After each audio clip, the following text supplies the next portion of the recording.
to see him on a visit without my badge, it was an eye-opener, because when I first went to go to visit him, the first thing, the guard who had talked to me wonderfully a couple months before called to see if I was barred from the prison, because it's unusual, you know, to have worked there and then come back to visit, and they told me no, she's allowed to visit. So everyone looked at me real different, you know, and people start whispering about me, you know, and and I didn't know if I liked that feeling. And I used to see visitors come in, and I used to feel so sorry for them.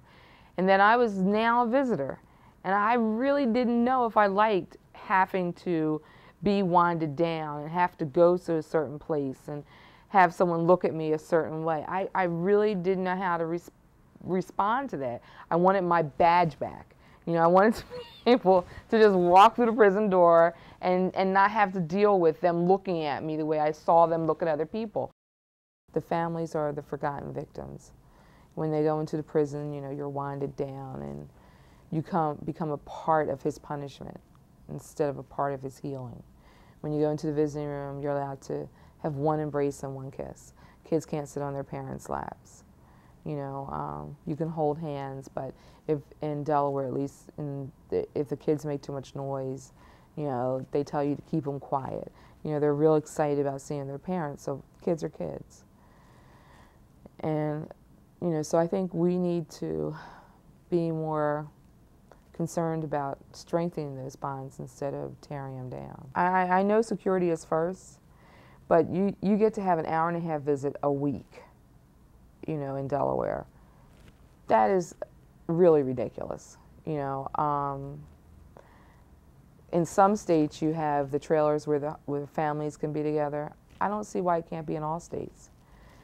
You're not, you know, they say that it's all about conjugal visits, about sex, but it's not.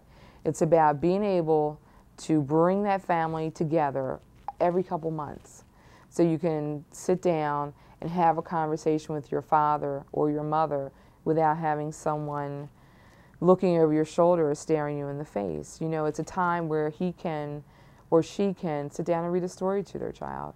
One of the things that our agency does is we have a storybook program at the women's prison, and what they do is they read a book on a tape, a chapter a week, and they send it home to their child.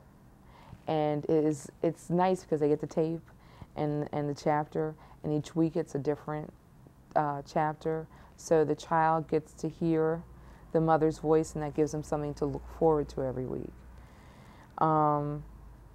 That's one of the things I think that you could do, but I think they need to do it for the fathers too.